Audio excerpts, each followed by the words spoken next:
There's a point where guidance becomes unnecessary, not because you've figured everything out, but because you're no longer orienting yourself by ideas.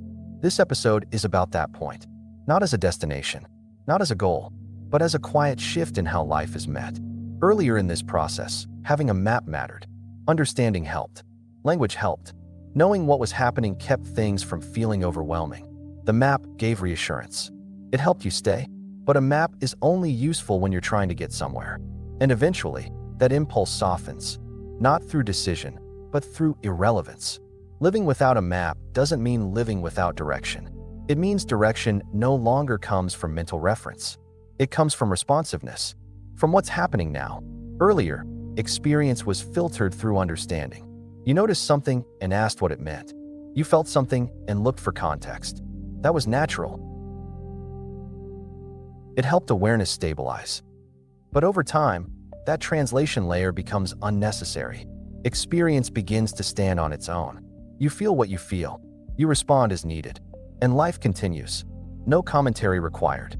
This can feel unfamiliar at first, even slightly disorienting, because the mind is used to checking in, used to referencing a framework, used to asking, is this right?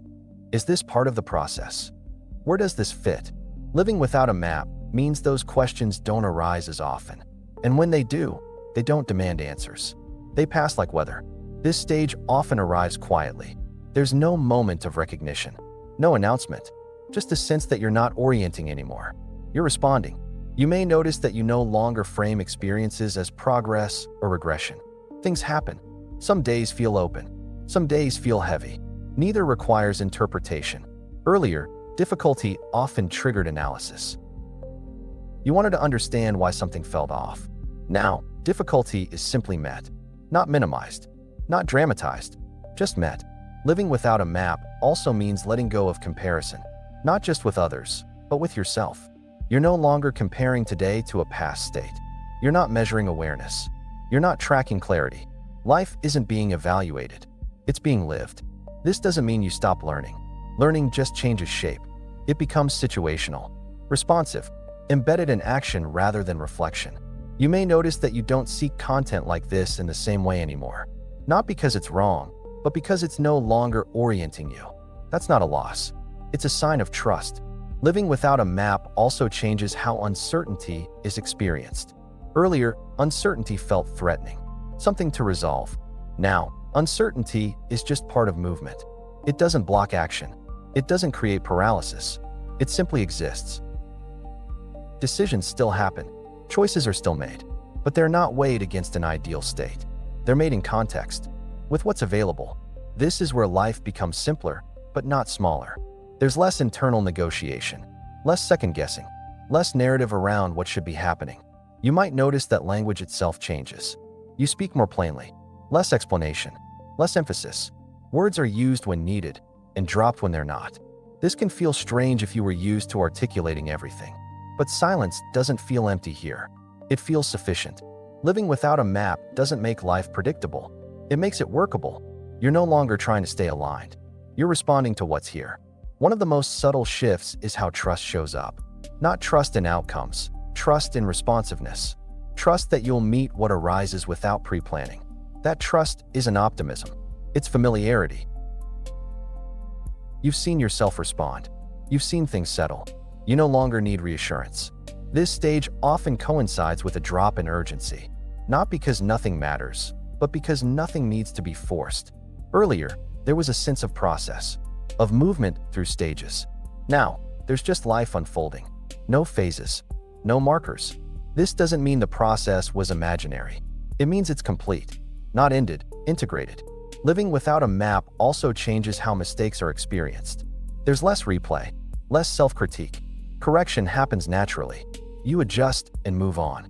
You're not protecting an identity. So mistakes don't threaten anything. They're just information. This is often where people realize they feel more ordinary than expected. Not elevated, not special, just human. And that ordinariness feels stable. Awareness isn't foreground anymore. It's not something you reference. It's what allows experience to happen without commentary. You may still reflect sometimes, but reflection doesn't lead. It follows, and it doesn't linger. Living without a map also changes how you relate to others. You're less interested in convincing, less interested in explaining. Connection becomes simpler. You meet people where they are. You're no longer trying to share an understanding. You're sharing presence.